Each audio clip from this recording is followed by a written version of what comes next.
Hey guys, welcome back to my channel. So today I'm going to be reading you yet again another story. But this time I've not made this one.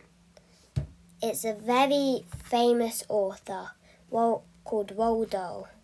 And this book is called The BFG.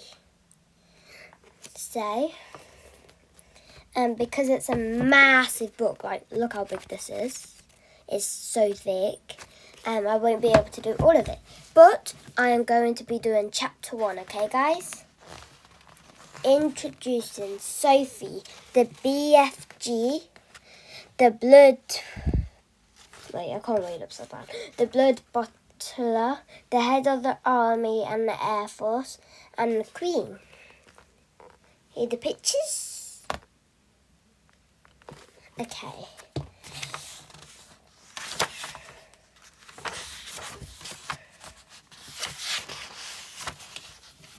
So, chapter 1 is the witching hour.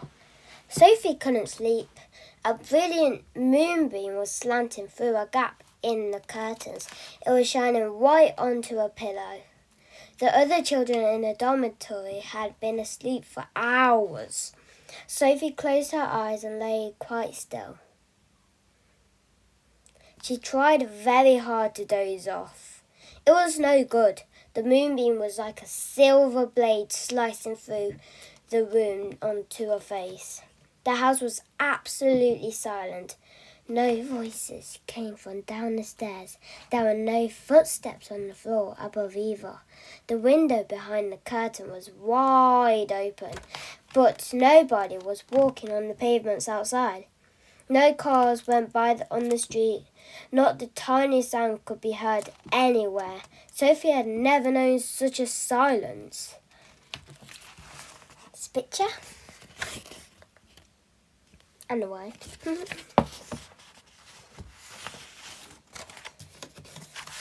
Perhaps, she told herself, this is what they called the witching hour. The witching hour, somebody had once whispered to her, was a special moment in the middle of the night, when every child and every grown-up was in deep, deep sleep. All dark things came out from hiding and had the world to themselves. The moonbeam was brighter than ever on Sophie's pillow. She decided to get out of bed and close the gap in the curtains. You've got punished if you were caught out of bed after lights out. Even if you said you had to go to the lavatory, that was not accepted. As an excuse, they punished you just the same. But there was no one about now. Sophie was sure of that. She reached out for her glasses that lay on the chair beside her bed. They had steel rims and very thick lenses, and she could hardly see a thing without them. She put them on, then she slipped out of bed and tiptoed over the window. When she reached the curtain, Sophie hesitated. She longed to duck underneath them and lean out of the window to see what the world looked like now that the witching hour was at hand. She listened again. Everywhere it was deathly still. The longing to look out became so strong she couldn't resist it. Quickly, she ducked under the curtains and leaned out the window.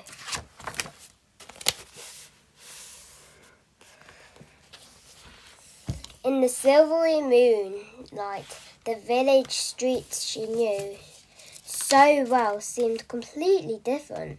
The house looked bent and crooked, like houses in a fairy tale. Everything was pale and ghostly and milky white. Across the road she could see Mrs.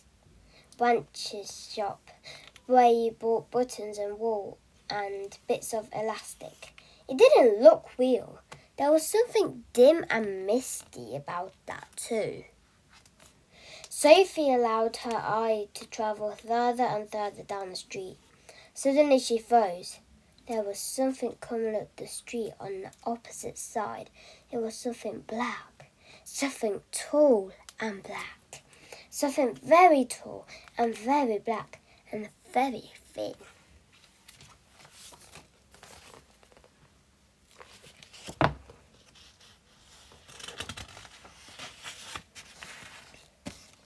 Who? It wasn't a human. It couldn't have been. It was 4 times as tall as the tallest human. It was so tall its head was higher than the upstairs window of the houses. Sophie opened her mouth to scream, but no sound came out. Her throat, like her whole body, was frozen with fright. This was the witching hour, all right. The tall black figure was coming her way. It was keeping very close to the houses across the street, hiding in the shadowy places where there was no moonlight.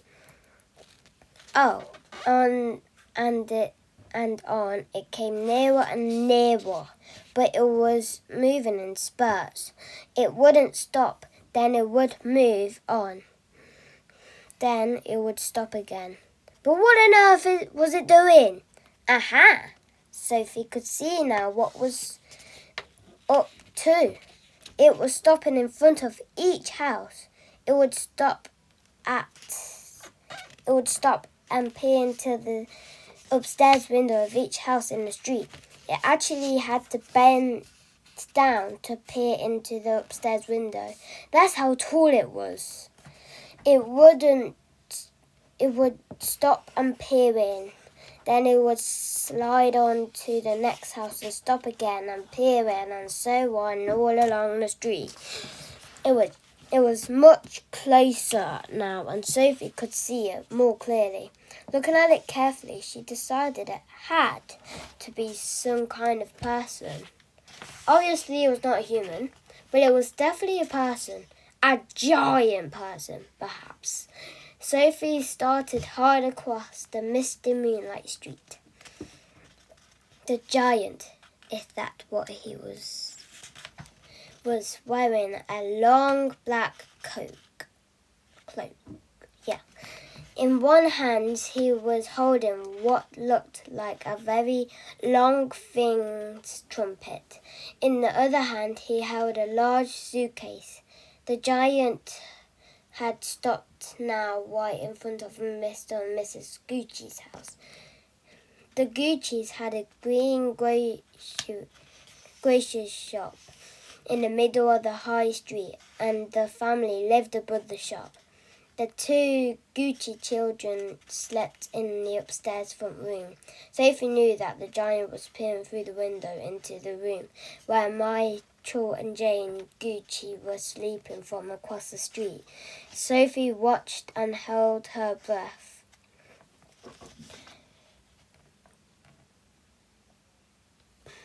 She saw the giant step back a pace and put the suitcase down on the pavement. He bent over and opened the suitcase. He took something out of it. It looked like a glass jar, one of those square ones with a screw top. He unscrewed the top of the jar and poured what was in it into the end of the long trumpet thing. Sophie watched, trembling. She saw the giant straighten up again, and she saw him poke the trumpet in through the open upstairs window of the room where the Gucci children were sleeping. She saw the giant take a deep breath, and woof! He blew through the trumpet. Big picture. No noise came out, but it was obvious to Sophie that whatever he had been in the jar had now been blown through the trumpet into the Gucci children's bedroom. What could it be? As the giant withdrew the trumpet from the window and bent down to pick up the suitcase, he happened to turn his head and glance across the street. In the moonlight, Sophie caught a glimpse of an enormous long pale, wrinkly face with the most enormous ears. The nose was as sharp as a knife, and above the nose there were 2 bright flashing eyes. And the eyes were staring straight at Sophie. there was a fierce and devilish look about them. Sophie gave a yelp and pulled back from the window. She flew across the dormitory and jumped into her bed and hid under the blanket. And there she crouched, still as a mouse and tingling all over. I think that might have been the paragraph.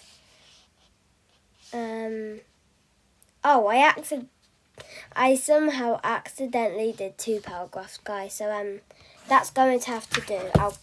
The third.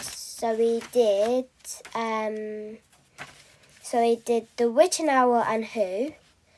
Don't worry, I've got my bookmark in place, so my next video will be The Snatch.